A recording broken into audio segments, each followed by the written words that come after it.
Uma das formas de você entender as Escrituras Sagradas, a Bíblia Sagrada, é que ela é uma grande história de amor, uma grande história de resgate.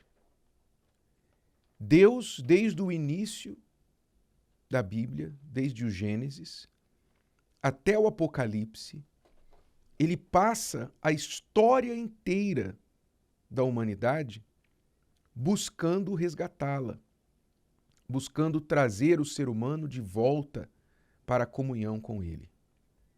Ou seja, de volta ao jardim do Éden, de volta ao convívio pacífico, amoroso, leal, que ele tinha lá no início, teve por um curto tempo lá no Éden.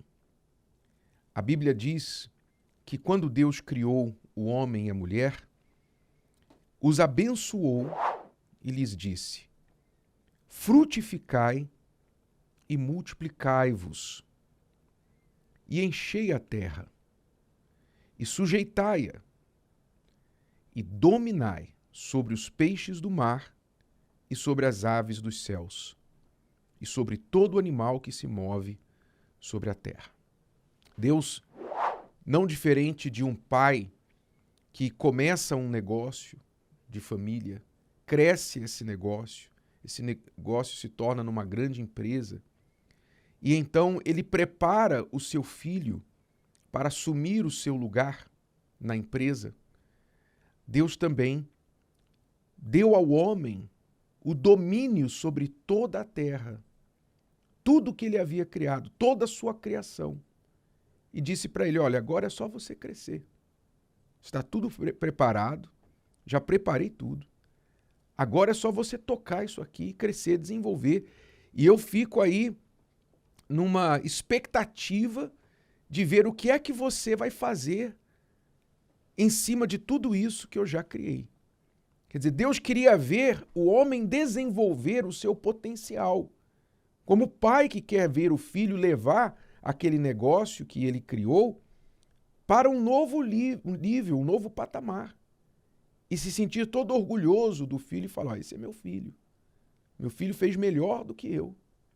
Não foi isso que Jesus disse? Farei as obras que eu fiz e ainda maiores as fará.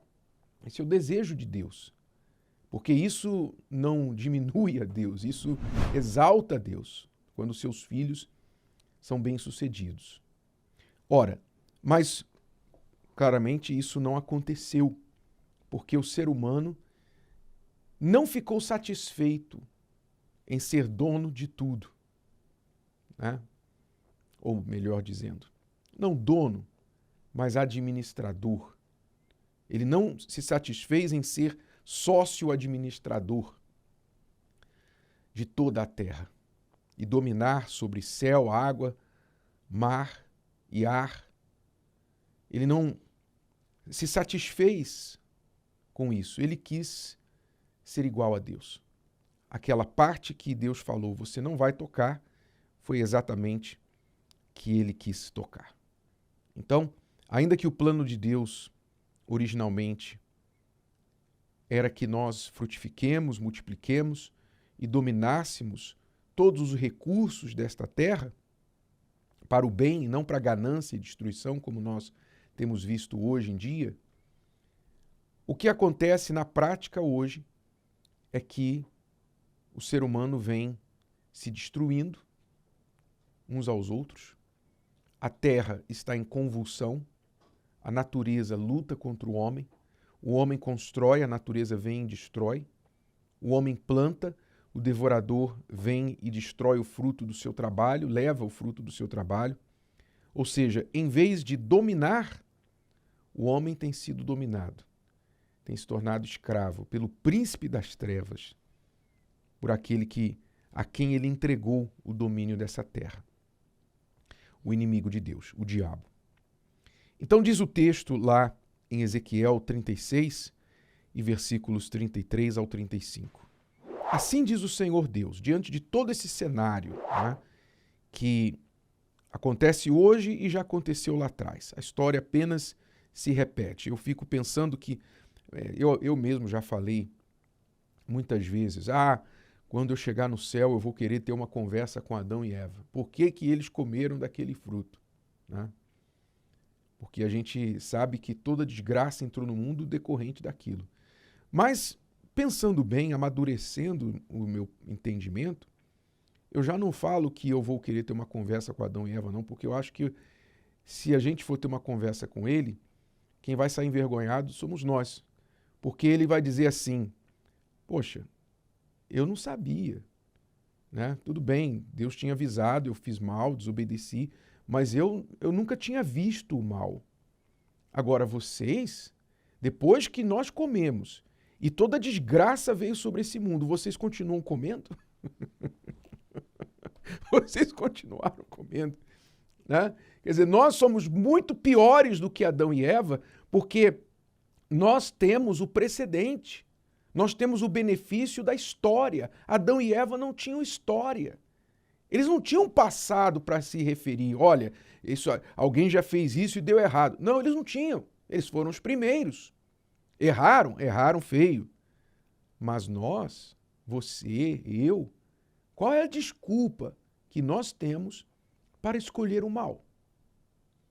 Qual é a desculpa que você tem para fazer aquilo que os outros já fizeram milhões de vezes, provaram que dá errado e você fazer de novo? Vou dar apenas alguns exemplos. Já está mais do que provado que infidelidade conjugal não funciona. Mais do que provado.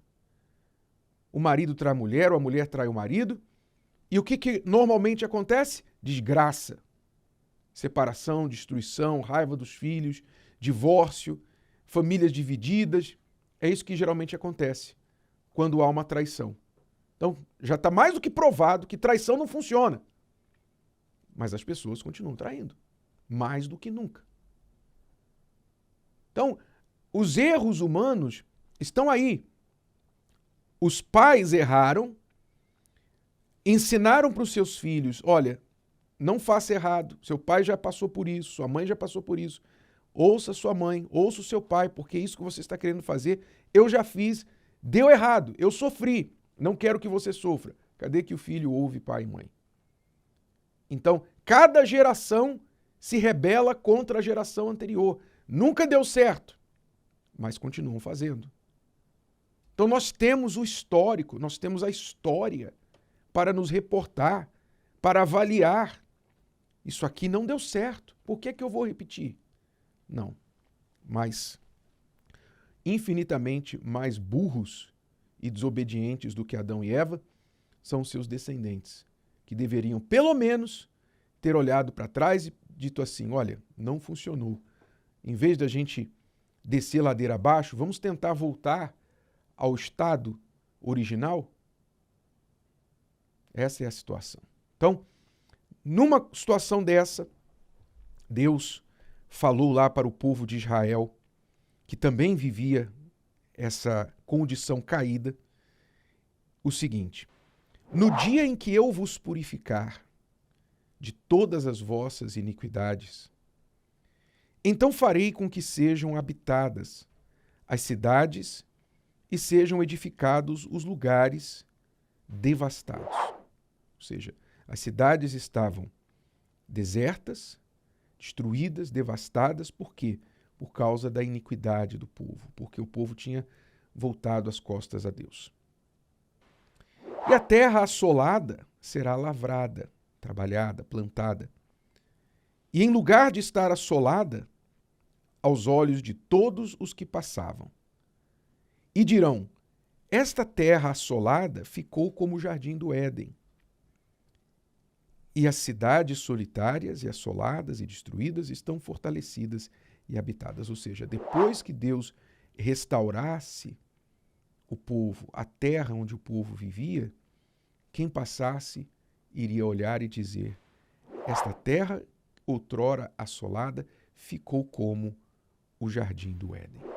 Ou seja, Deus quer restaurar o jardim do Éden na nossa vida. Deus quer trazer você de volta para o Éden. Essa é a história de amor da Bíblia. Do Gênesis ao Apocalipse. Deus sempre está dizendo para o povo: vinde a mim, tornai-vos para mim, eu me tornarei para vós outros. Buscar-me-eis e me achareis quando me buscardes de todo o vosso coração. Buscai primeiro o reino de Deus e a sua justiça, todas as outras coisas vos serão acrescentadas. Deus está sempre enviando convites para o ser humano. Volta, segue o meu caminho, faz como eu originalmente orientei, obedeça, coloque-me no centro da sua vida como eu coloquei aquela árvore no centro do jardim. Coloque-me no centro da sua vida. Se você fizer isso, então nada vai lhe faltar. A sua vida vai ser como o jardim do Éden. Mas cadê que o ser humano quer isso? Na teoria, sim. Mas na prática, o que as pessoas querem? Elas querem se lambuzar com o fruto que Deus disse que elas não deveriam comer. Se o vídeo de hoje te ajudou, você conhece alguém que vai ser ajudado por essa mensagem, passe adiante. E se você ainda não inscreveu aqui no canal, inscreva-se agora. Até a próxima.